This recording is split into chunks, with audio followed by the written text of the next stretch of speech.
Hey everybody, I'm Melissa Wilson. You may know me from the Center for Evolution and Medicine. I hang out here sometimes. I'm also faculty in the School of Life Sciences, and one of the things that we're doing in the center this year, and last year a little bit, but really focusing more this year, is also having people in the center, so faculty and postdocs and students present throughout the year, so that not only do you get to see all the really cool research that's going on other places, but hopefully some of the neat things we're doing here. So, okay, with that, I'm me, and we'll get going. Great, you can find me on Twitter or email me. So I'm Tenure Holmes in the School of Life Sciences, affiliated with the Biodesign Institute, and where I really hang out a lot, and where has kind of fundamentally changed the way I think about things is talking with people in the Center for Evolution and Medicine. So a note about language, right? So I study sex differences, and often we conflate sex in all the myriad of ways that it can be studied, right? So largely, I actually think about sex chromosomes. So typically, a genetic female who has 2X chromosomes and also develops ovaries and makes eggs, and individuals who have an X and a Y and develop testis and make sperm.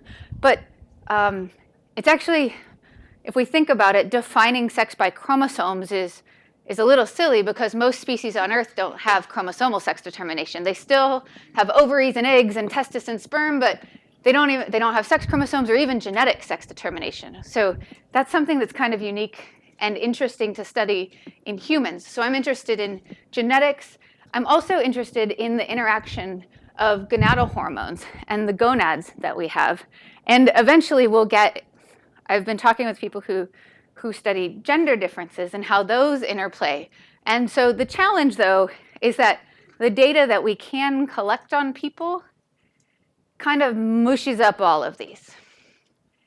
And so we have to think about, when we're doing our research, what it is the piece of this that we want to study, and is there a way that we can disentangle that from everything else that we're looking at? So we do try to focus on that, and I try to be careful with the language. I screw up sometimes. So please don't hesitate to call me on it and say, what did you actually mean? Because especially when we're reading papers or we're doing analyses, we want to be really careful. What did we mean? Did we care about how many copies of X you had? For me, that's really, really important. Did we care about how that was interacting with your reproductive hormones? Yes. Okay. So I figure we'll start with death, and we can go up from there. So leading causes of death differ for men and women, and this is data reported from the Center for Disease Control. So anybody know the leading cause of death for men? Oh, you cheater. Big old cheaters in my lab. Okay, that's fine. What? Accidents? No, in fact, it's not accidents. Oh, heart disease, right? Okay, so I'm going to bold the one. Yeah, it's close, though. So a full nearly quarter of men will die of heart disease. Leading cause of death for women. Cancer. Breast cancer is what often is said, but it's heart disease also. And it kills almost as many, proportionally as many women. And here's where I really like to make the point that nearly all of the clinical studies have been done in men, largely European men. And so the data that we have about the symptoms, the treatment, how they respond, comes from men. Number two for everybody is cancer. So about 50% of us will die of cancer or heart disease. You can live the rest of your day with that. Still kills proportionally more men than women. Number three is where we start to diverge. So the third leading cause of women is stroke. Number three doesn't show up until number 5 for men, and now we start to have kind of a significant proportion difference. Why stroke is interesting is that we do think there's a component of the immune system, and definitely an interaction between stress and the immune system on stroke. So a really great illustration of the importance of stress on our bodily function is that there's a particular kind of stroke called broken heart syndrome. Yes?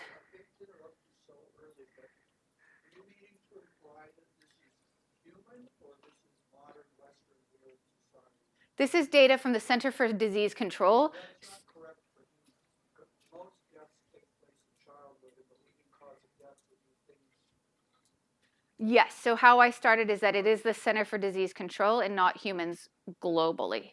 Yes. This would be in I'll say industrialized, not modern, because the other populations are also modern. So in industrialized societies, this is what is killing people. Stroke, and I think that's actually really critical because some of what we do is try to understand the differences between modern industrialized societies and modern subsistence populations. So the kind of stroke that we know is giving us some inkling about the role of stress in the immune system is broken heart syndrome. This is where someone has a massive stroke and dies within 24 to 48 hours of the death of a loved one. Carrie Fisher, or Princess Leia, died within about 48 hours. Her mother, Debbie Reynolds, died of a massive stroke. And this would be cataloged as a broken heart syndrome, a particular kind of stroke. Number 3 for men is unintentional injuries. This doesn't show up in top 5. It's just shy. Number 6 for women. Number 4 for everyone is chronic lower respiratory disease. This doesn't get a ton of popular news press coverage, but it turns out that it is pretty important. And number 5 for women is Alzheimer's disease. And the first thing that usually comes up is in industrialized populations, if you're living much longer, and women tend to live longer than men, then they're more likely to get a disease of aging like Alzheimer's disease. But it turns out when we age match for that, we still see that women are getting significantly higher proportions of Alzheimer's disease than men do. And new work from people in the center and elsewhere is also showing a role of the immune system in Alzheimer's disease, specifically in the brain. And so for me, I think it's really interesting that at least in stroke and Alzheimer's, the ones that are more frequent in women than men, we know there's an important role of the immune system. And we know the X chromosome, which karyotypic women will have 2 X copies. The X has many genes expressed in the immune system in it, and a karyotypic male will have a single copy of the X. And yet, in our genome-wide association studies, these GWAS studies, the X chromosome is only even reported in about 1/3 of those studies. Doesn't mean they analyzed it, just means they reported it. Dirty secret is some of these studies will actually just completely delete the X and Y chromosome out, so I can't even recover the data. So this was done in 2013. I went to the National Institute of Health Office of Women's Research Health meeting in January, and they redid this analysis. Hasn't been published yet, but that number hasn't changed one bit. So we published it in 2013. In 2014, the National Institute of Health instituted a policy that says you have to consider sex as a biological variable, and yet we're actually not yet seeing much change in what we're doing in human genetics anyway. That isn't to say that there aren't small groups or small efforts, but on a global scale, we're not really seeing that. So Ken Buteau, who's not here, and I actually wrote something we just submitted about cancer and looking at sex differences in cancer, and we did a small analysis across the Cancer Genome Atlas data for the entire history of the project and in the last year, and we find about the same number. So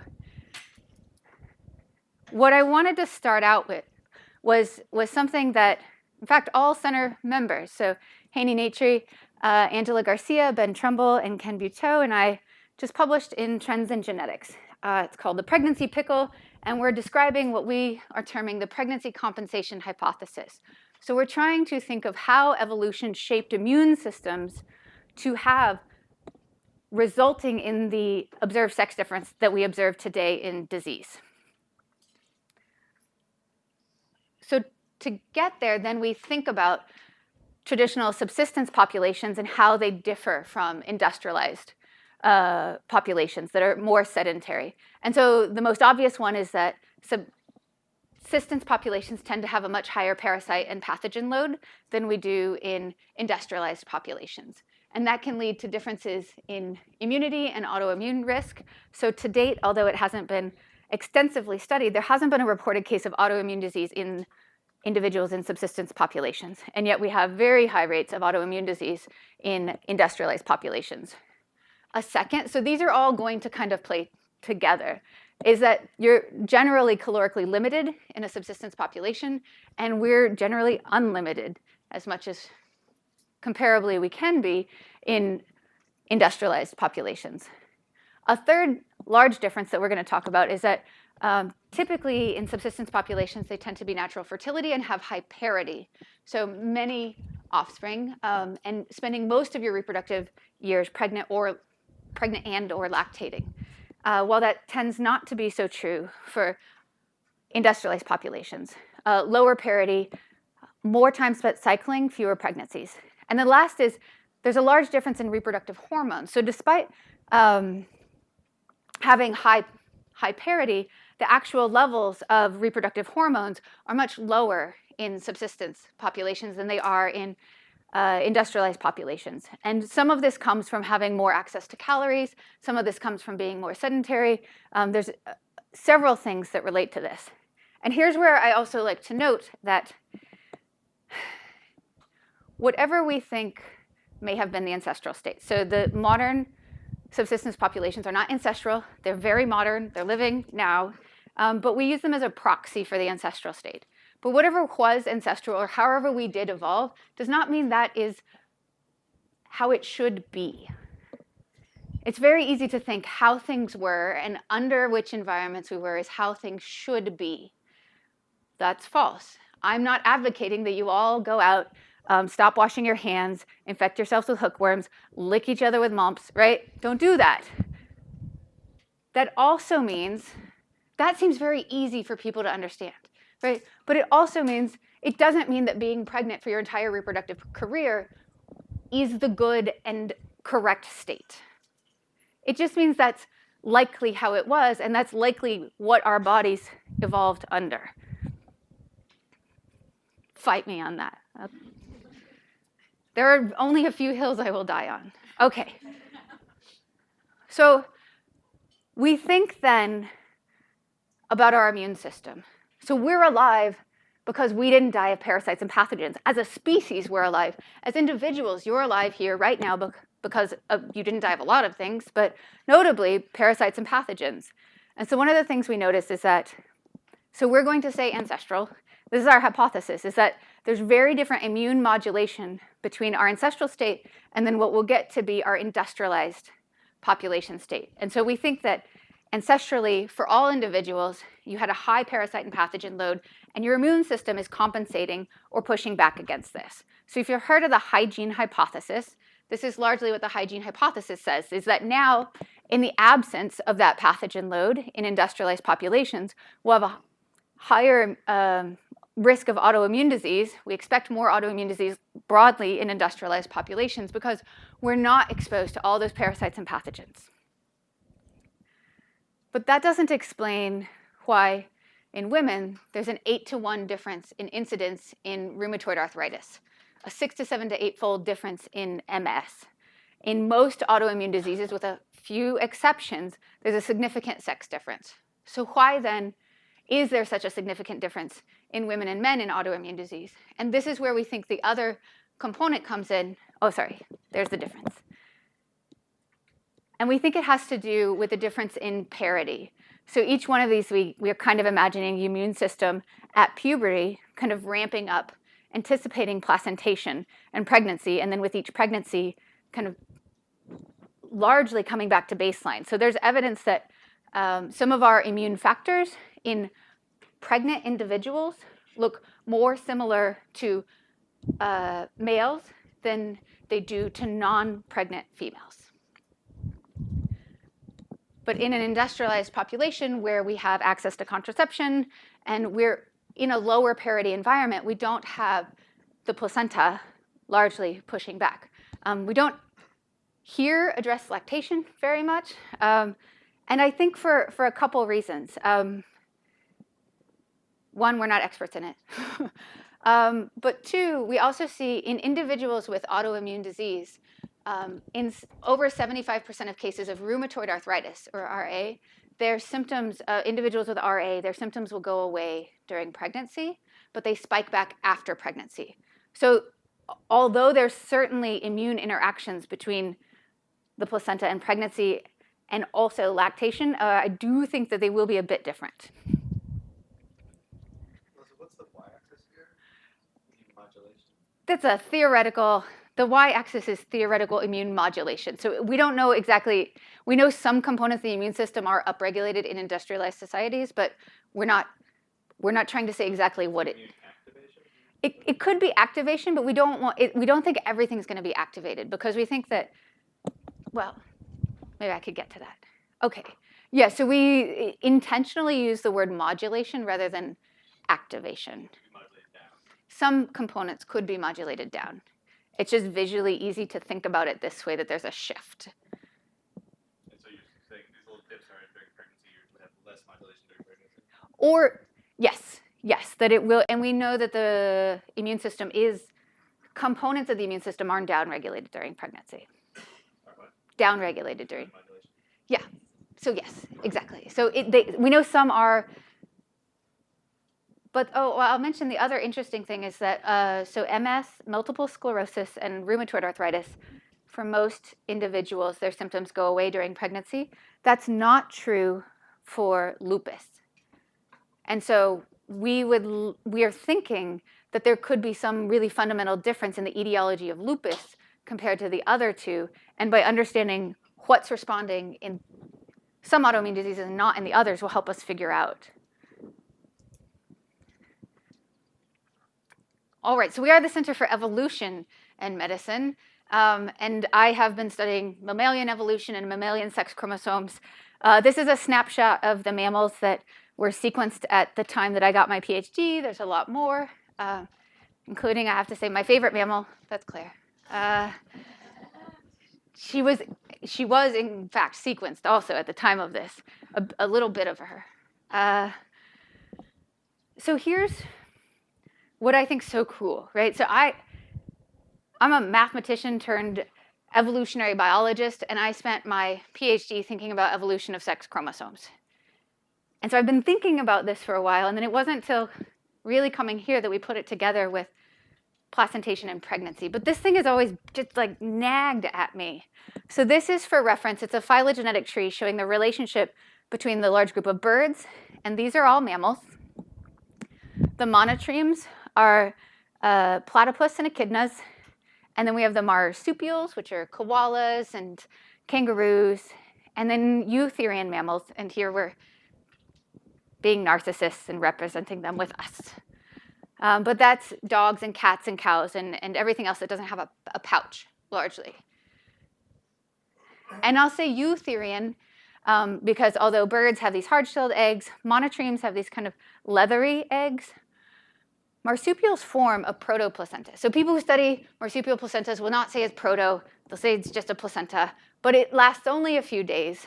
And then the offspring is born, and then it has to crawl into the pouch, and then it latches onto a nipple. And then we have eutherian mammals. So technically, although you hear placental mammals, marsupials form a placenta. But we form an invasive, fully formed placenta. And there's work from Derek Wildman's group that suggests that the very first placentas, in fact, were invasive. And that convergently or independently, different mammalian groups evolved a less invasive placenta. That's cool, right? So I kind of knew this, learned about it a lot more here. But here's the thing that I did know about and just drove me nuts. So birds have ZW sex determination. That means ZW individuals are the ones that are ovary havers and make eggs, and ZZ individuals are the ones that have testes and make sperm. The monotremes have this really fun and wacky 10 sex chromosome system that's completely independently derived from ours. It's not homologous at all. So at approximately the same time, we think, monotremes evolved a sex determination system that used chromosomes, and the marsupials and eutherians evolved a conserved X and Y. So we have this X and Y system that has a sex determining region on it, which effectively turns on testis determination, and that's shared between marsupials and eutherians. And then there's this bit. There's this X added region and Y added region. It's a chunk of autosome or a chunk of non-sex chromosome. So in marsupials, it's not a sex chromosome. In monotremes, it's there, not a sex chromosome. And birds, it's there. It's 50 million bases. It's about a third of our sex chromosomes was added and shared across all eutherian mammals. And along with that came what we have is this new dosage compensation mechanism that I'll talk about. So for me, this is really interesting because marsupials, getting by just fine with the conserved X and Y, they always paternally inactivate their X. We'll come back to that. But we don't. We added a 50 megabase region. If you think population genetically, that had to happen in just one individual and then spread across all of its offspring and not be lost. So it wasn't completely neutral to be lost, or maybe the population was small enough, but it's a bit odd that all eutherian mammals share it. So what's also interesting, everything's interesting about it. Okay. So we put these together to try to explain sex differences in disease. So we think functionally, there are sex differences in the immune system that are leading to the sex differences in the diseases that we're observing today. It's our functional explanation. Phylogenetically, we think that this co-occurred with the evolution of placentation. We think that the real shift in having tremendous sex differences. This is testable. We have monotremes, we have marsupials, we have birds that don't form a placenta. We can look and see how sex difference there are in, or what sex differences there are in the immune system across the phylogenetic tree.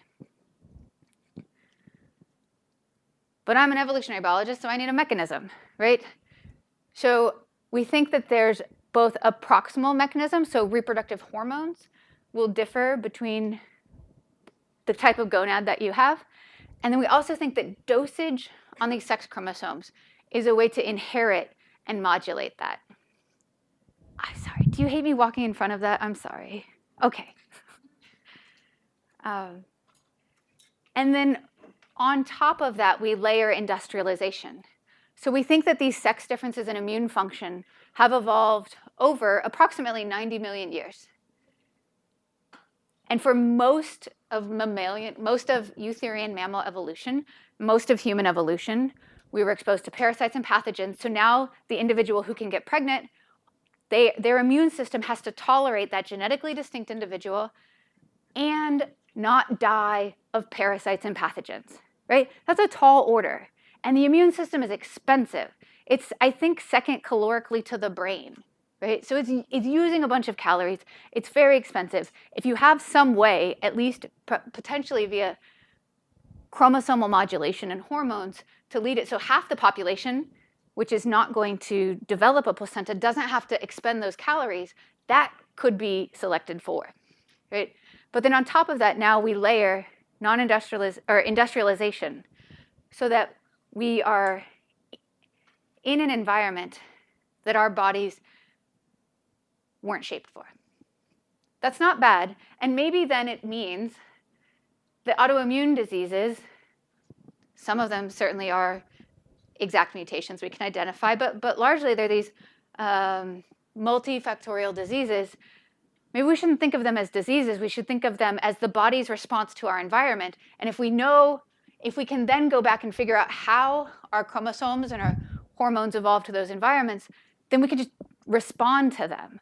So it's very different than thinking about cystic fibrosis, where it is a mutation and a gene behaving badly. And we can think differently about some of these diseases. So is autoimmune disease genes behaving badly, or is it our immune system responding to the environment in the way that would have kept us protected from parasites and pathogens? Okay.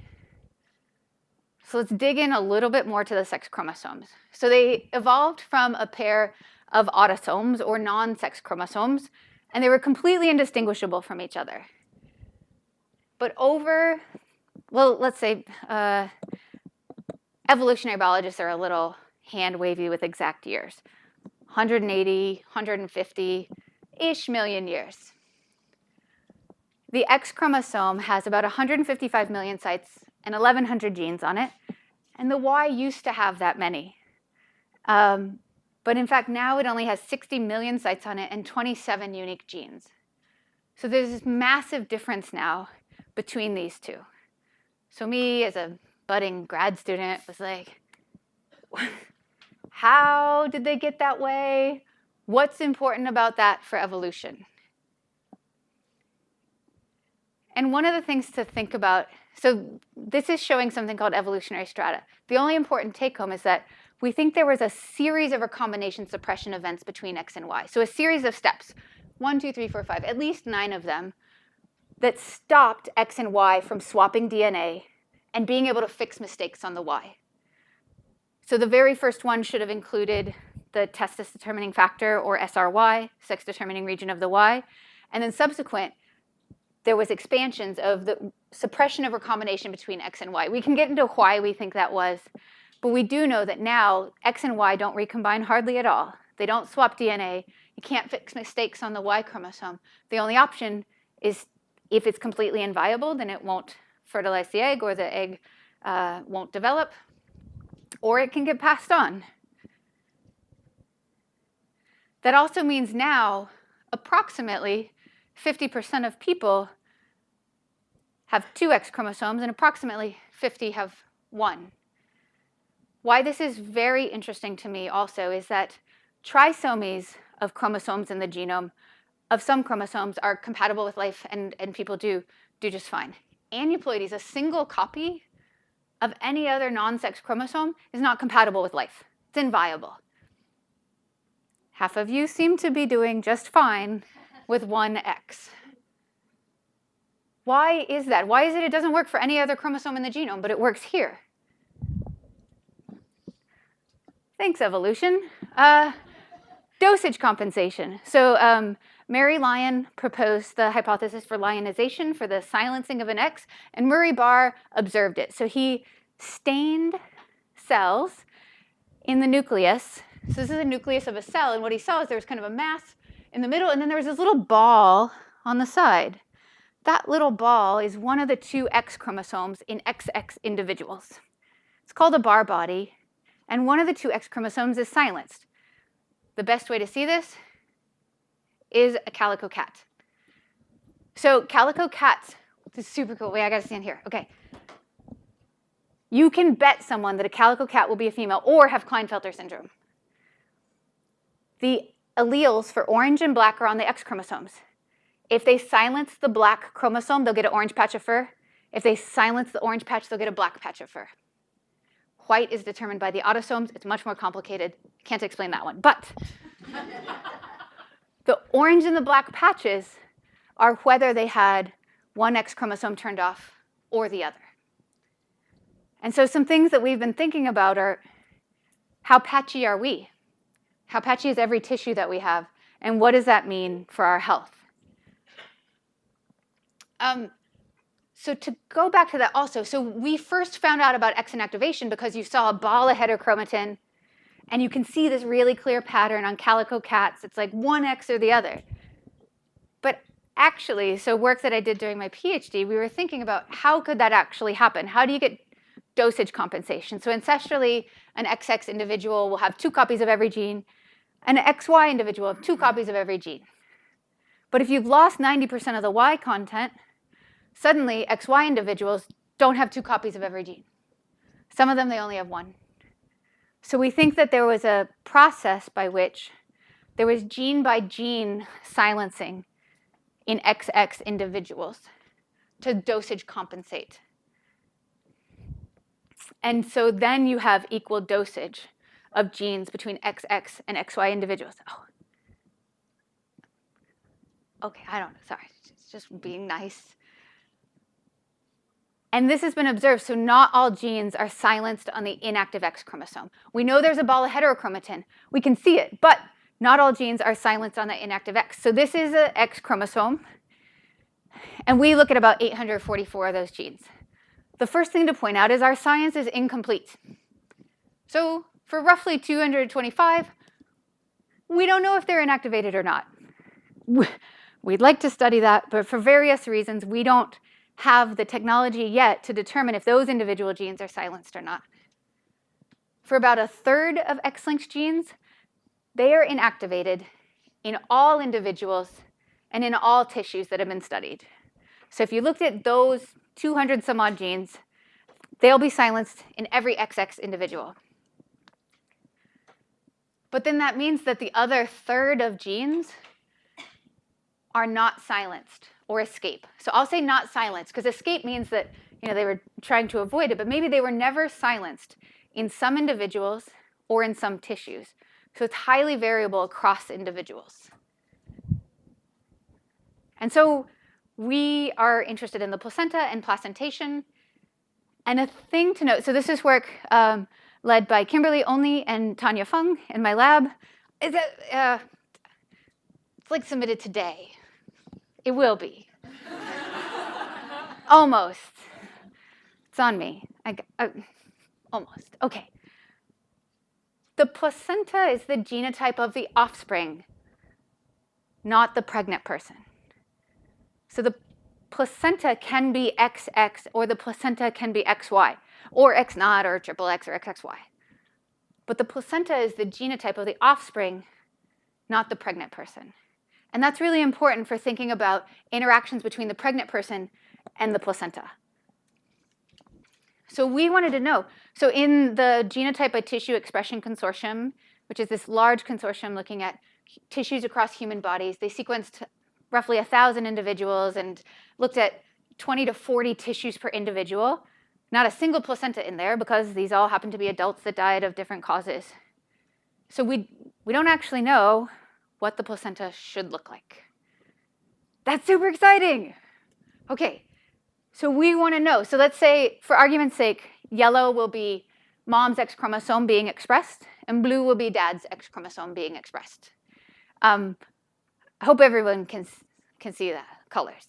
Can you see the colors? OK, good. So the top is 3 different scenarios that we think could happen, and the bottom is what we can actually observe. So from these placentas, we collected 2 different sites, 2 different chunks of placenta. So the first scenario is that we could be like marsupials. Marsupials inherit a paternally inactivated X, so they'll only have mom's X everywhere in the placenta. The other extreme is we could be like some studies have looked at mouse retinal endothelium. So if you've heard of red-green color blindness, which I just asked you about colors, the blue-yellow is actually on an autosome. I try not to use red-green, but red-green color blindness is on the X chromosome and occurs much more often in individuals with a single X than 2 X's. And we think the only way that would happen is if you're mosaic, if you have alleles that are expressing the healthy copy and alleles right next to the alleles that are not allowing you to see color. So the retinal endothelium, in mouse at least, is very, very patchy. It's mosaic, super mosaic. So it's protective, and that's why individuals with 2 X chromosomes we think are more likely to see color or have some variation there. And then there's this middle case, and we show it 3 times because there's 3 different ways we could observe this in our data. And that could be that the X is inactivated at some time during the development of the placenta. This means it was inactivated at the very beginning. This means it wasn't activated until all the cells were done developing. And this scenario, this patchy, means it was inactivated sometime during the development. An X is chosen for silencing, and then all daughter cells will have that same X silenced. And because we have 2 samples of the placenta, we could observe 3 different things. 1, both samples show the same X. That doesn't let us really distinguish between these 2 scenarios, because we could have just sequenced 2 of the same patch. We could observe both parental alleles being expressed. So in these cases, we'll observe only 1 allele, only mom's allele or only dad's. And here, it should look like an autosome. It should look protected. It should look 50-50. We could observe opposite alleles, so all 1 allele and all the other allele. Or if it's very patchy, we could have collected a chunk that overlaps 2 different sections. You're welcome for not putting a bunch of actual placenta pictures here over lunch. So let me show you allele balance. This is what we're going to use to measure X inactivation. But here we're looking at chromosome 8. 50% means you have 50% of your reads in your sequence are coming from 1 allele. You can imagine we've condensed it all down into 1 chromosome. And 50% are coming from the other. So half from each genetic parent. And on chromosome 8, this is real data. This is what we observe. From both sites, across the whole chromosome, in all of those sites, you observe about half coming from one parent and half from the other. Great. We didn't totally mess up. So then what do we see in the placenta? I'm going to show you one site first, and this is the site we're going to use as our reference. So for every placenta in at least one site, we observe very extreme skewing. So almost completely all variants are coming from one X. This is just cool. Not this, not this. Look at that. Definitely the X is inactivated, right? So we use that as our reference. And then for every placenta, for the second site, we ask, is it the same? And if it's the same, the red will show up here. If it's the opposite, it'll show down on the bottom. And if it's 50-50, it'll show up in the middle. We see everything. We see everything. And so what's really neat is in almost equal proportion, half the time we get both alleles from the same parent or the opposite parent. And then we see this really interesting, these are chunks where we had slightly more parent 1, almost equal of both parents, slightly more of parent 2, right? This looks completely like it's patchy. This is, to me, highly consistent with it being large patches. Because if all, there's 30 placentas here. So across 30 placentas, we almost have equal likelihood of catching both parents' alleles or only one, which means they're pretty large patches too then. And only very rarely, only in 5 cases, did we observe anything that looks like it might be kind of on the boundary of those patches. So this is for the whole X chromosome, and you might say, well, what does any given gene look like? So here's a case where we observe, this would be one of these, where both, it looks like we have both X chromosomes coming from, expressed from the same parent. And so most of them are up here. This is the pseudo-autosomal region. It's the only region on X and Y that's present in XX and XY individuals. So everybody should have it, and we know most of those genes escape. And that's what we see, is we see those genes right about 50-50. They're escaping inactivation. Okay. And then we see a handful of genes that look like they're escaping across, just like we were showing before from the previous studies of human adult tissues. We see some individual genes escaping, but most things are all up along the top. This is to show you the opposite case, and it's so very clear. So all the alleles along the X chromosome are coming from one parent, or all are coming from the other parent. And then the third case, where it looks like we've really captured something right on that boundary, we either see all the alleles from one parent, and then the other, we're seeing both. So here it looks like you're actually getting both parents' alleles being expressed. They're right in the middle. They look more like an autosome there. So then what does that mean? So this is just one example of each placenta. We wanted to pull out every single gene and say how often across all our samples does that gene escape inactivation, or how often is it silenced? So here's all the genes. You can't read them. There's a lot of them there, okay? This is all the genes that we could assay. We have them in a table if you want to look at them. But it's every gene, and they're ordered in the proportion of individuals in which they escape and the proportion of individuals they are silenced in. And so there's 2 things. One is there's really a very small number of genes that escape in everybody, and it's less than half of genes that are silenced in everyone in the placenta. Most of our genes are falling in here.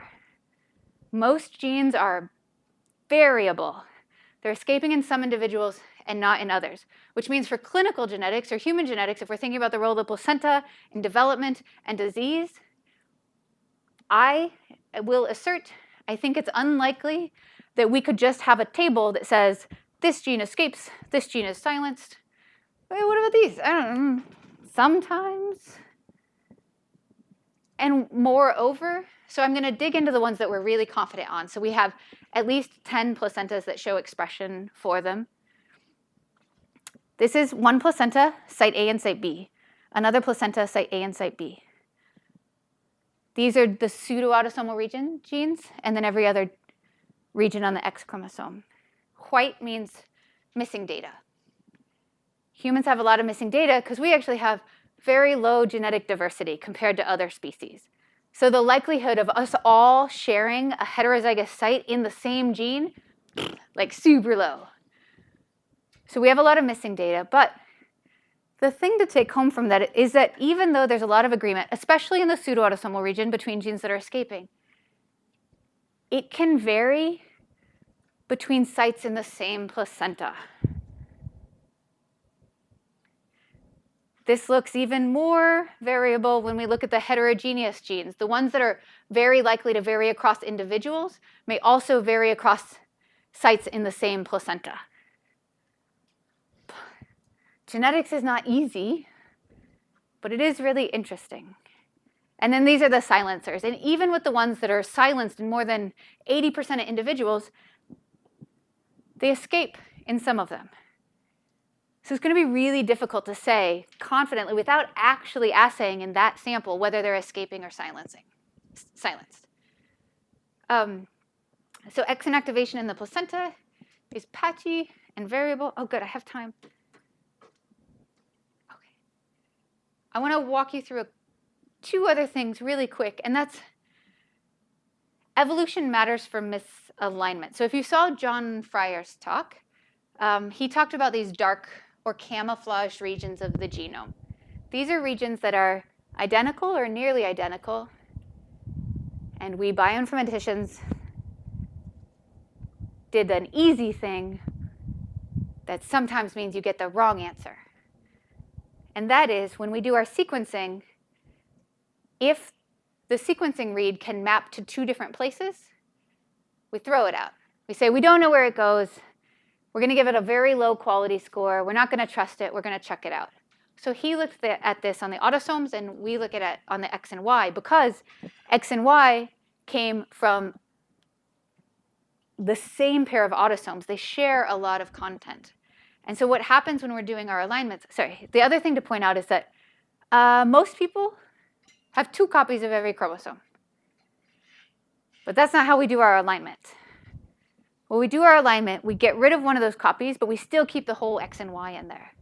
So for an XY individual on an autosome, we'll cut up their both copies of chromosome 8 and we'll align them to a reference chromosome 8. For that XY individual, we'll cut up chromosome X and chromosome Y and we'll try to align it to X and Y.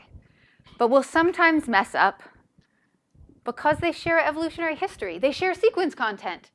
Our mapping algorithm can only say, does this match? Well, yeah, it matches, but it matches in multiple places. What's more insidious is that we like to do things reproducibly and do it the same way for every individual. But not every individual has a Y chromosome. So individuals with 2 X chromosomes and no Y chromosome, we find we still get reads aligning to the Y chromosome in XX individuals. So it's bad for a number of reasons. It means these reads should have been over here, so they're not contributing to our measures of gene expression. They're not contributing to our measures of identifying DNA variation. So Tim Webster, who is a postdoc in the lab, he's now at University of Utah, and I and a team developed a software that will try to infer the sex chromosome complement, right? I don't care what you write down on your form. I care how many X's and Y's you have. Do you have a Y or not? If you don't have a Y, then we're going to mask it out. And then we're going to realign. So individuals could have 2 X chromosomes, 3 X chromosomes. They could be XYY. As long as if they have a Y, we want to align to a reference that has a Y. And if they don't have a Y, we align to a reference that doesn't have a Y. Okay. Oh, yeah, everybody loves tables and talks. But this one was important because it shows the different regions of the X. Okay, and I'll show you what to pay attention to, right? How many variants, how many DNA variants, right? We care about mutations and their relationship to disease. So how many variants did we call when we were using the same reference genome for everybody, or we actually use the sex chromosome complement aware reference genome? And in almost every case, it goes up, except for the highly differentiated region. And overall, we call about 10,000 more variants. This is in one person. So one person, we were missing, identifying about 10,000 mutations in that person relative to the reference genome. So if you imagine how that compounds across a bunch of individuals, we're just underpowered using the standard methods to identify these. How are we on time? OK. So I mentioned the PARs a little bit, the pseudo-autosomal regions. They're the ones that are 100% identical. They can still recombine. Some work from 2 undergraduates in the lab identified that genetically, there's actually not a strict boundary on those PARs. So Danny's at Stanford now, and Sarah's at UNC Chapel Hill, both in graduate school. But maybe the important thing for the medicine crowd is to think about how those PARs evolved and what it means for us. So I've talked to you about why sex chromosome complement is important in terms of alignment, and that there were these inversions and recombination suppressions. So we can see in the pseudo-autosomal region that there was an inversion, and it broke up a gene called XG. It's a blood group antigen. What an inversion does, it takes the whole sequence and swaps it. So not only did it break up a gene, it also brought SRY, sex-determining region of the Y, immediately proximal, right next to our boundary. And what Danny and Sarah found is that that boundary genetically looks a little fuzzy. And what we observe in humans is that it's fuzzy.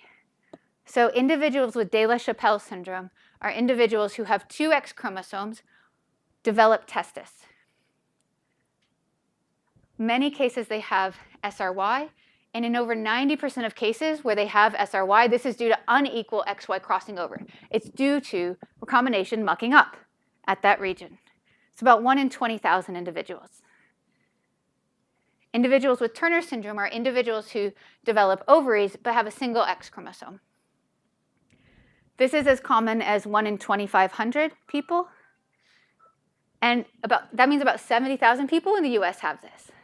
I thought you'd be getting tired at the end, so we put in some cats.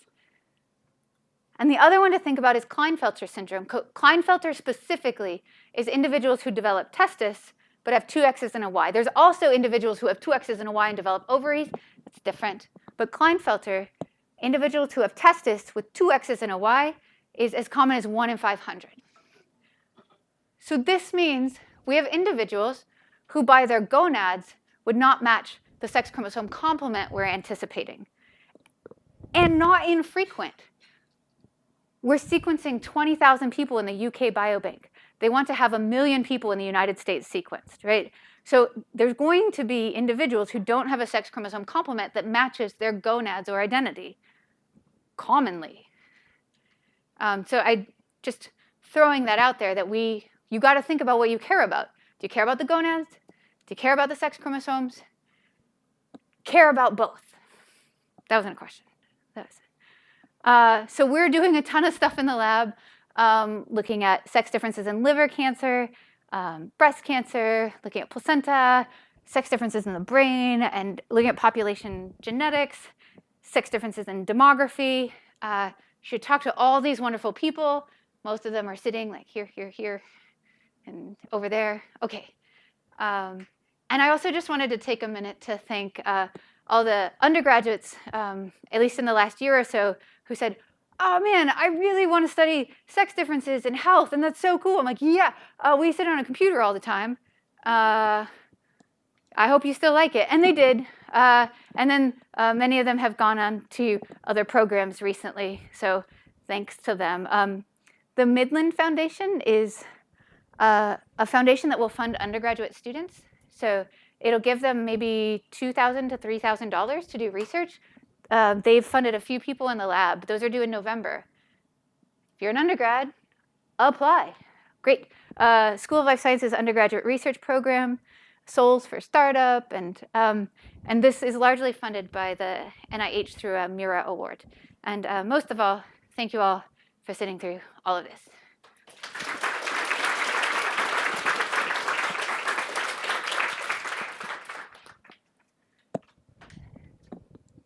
So we have about 10 minutes if people want to chit-chat, else we'll meet for tea and cookies afterwards.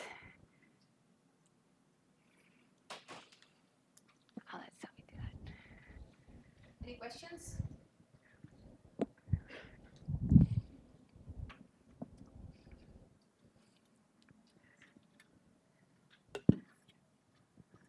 So lately it's become all the rage to utilize the placenta after expelling it. Do you have any idea of how that affects the immune system? Would it be better for the actual child to consume its own placenta, or is it truly beneficial for the mother to consume her placenta?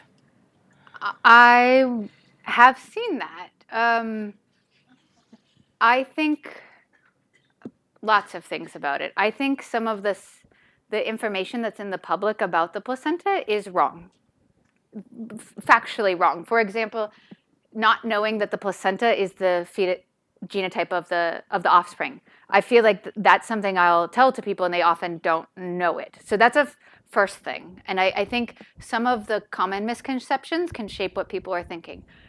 Whether eating the placenta itself has some of the benefits people have described, like preventing postpartum depression or in boosting your immune system, I don't think those have been tested extensively in any sort of way that I would trust. I know that the placenta is a sink for heavy metals and lead.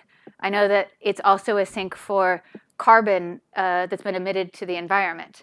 So it's really partially there to integrate and interact with the pregnant person's immune system, and also to filter out things. So I don't know, and I would be cautious in interpreting some of the claims. So I remember in the old days, like I think it was the 70s, they did a lot of patch analysis. I think there's some stains you can do to see how large the patches are. Has anybody done that in the placenta? So you would have to, so they've done that in mice, but a mouse placenta is very different. And I think for the staining, you would need to have already the fluorescent protein. I don't know exactly what you would stain for. I think it's staining for one of the genes that's getting inactivated. Well, then I would tissues. question why they're, I would want to redo it with genes that we're really, really sure are inactivated. And so then I don't think anyone has redone that. Most of the placenta work I've seen has included one gene, 10 genes across a very small number, and largely just a single region, not looking across the whole thing. So I'd love to, because it seems important to know whether your placenta itself will have enough patchiness to be protective if there's a disease allele. Yeah. First. Thanks. You said that the placenta is invasive. What does that mean? Oh, yeah. So how is the placenta invasive? The hemocorial placenta that humans have actually forms tendrils that kind of writhe up into the maternal body, and the maternal body forms another tissue that I didn't discuss called the decidua that interacts with that. And so other animals don't have those tendrils that seem to interact as, I want to use another word than invasive, right? Interdigitated, right? And the decidua grows into the placenta also, but it kind of can be peeled off like Velcro, but you can see it kind of coming out. So the other animals don't have as interdigitated a placenta. Hi. So I know you looked at industrialization as a proximal factor, but have you also thought about social determinants of health like trauma that also disproportionately affect women and impact the immune system? So I haven't. Angela Garcia is like the social determinants of health person and has taught me so much. And I think that definitely relates to some of this. I think thinking about especially diseases of placental pregnant person boundaries, like preeclampsia, social determinants of health could be critical in explaining some of the differences we see across populations. Yeah.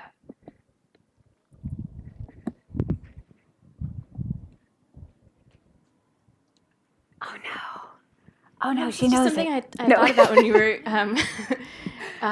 during the talk that we haven't talked about before, I don't think.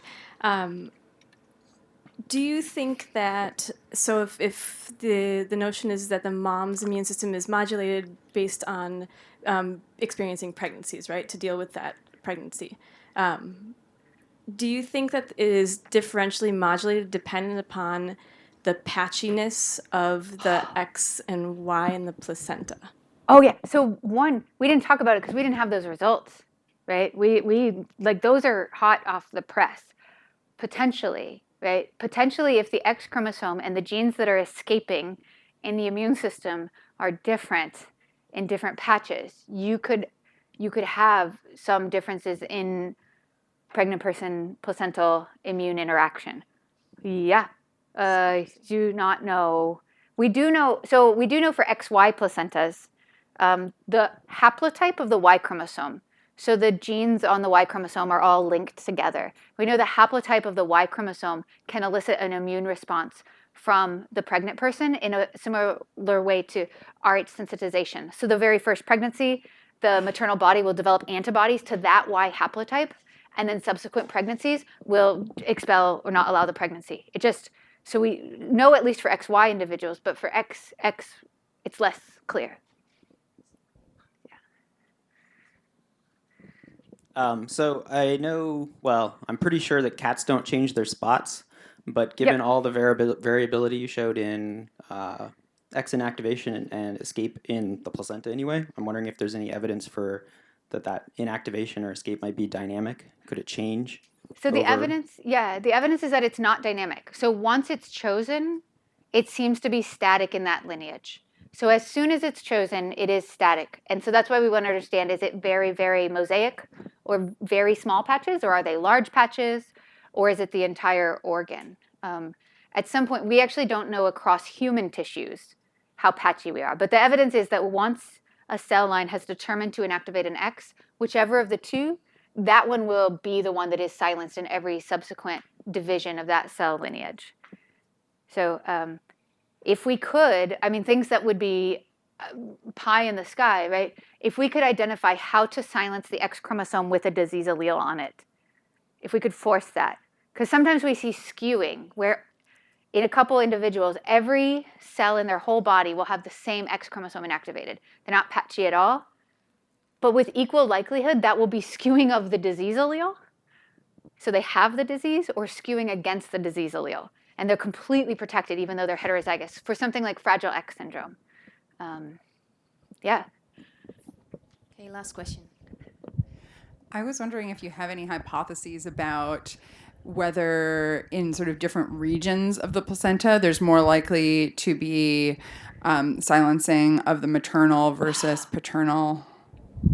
I think that's a great question. So the one thing I didn't show you yet, because we have like the scantest shred of evidence for it right now, but the scantest shred of evidence is in every case where we can look at whether it's mom or dad's X. So we actually, for a subset of these, we have maternal DNA also, or DNA from the decidua. And in every case where we can look at that, where both X's are inactivated, they're both dad's X. But that's 8 placentas, right?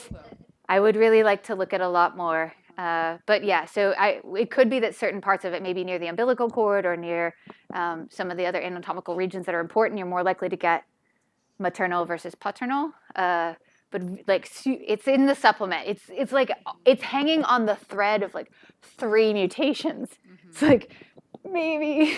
Yeah, well, you'd also expect where there's more fast growth that you might have the paternal genes being expressed, right? Yeah, and we don't ever see the paternal preferentially silenced yet.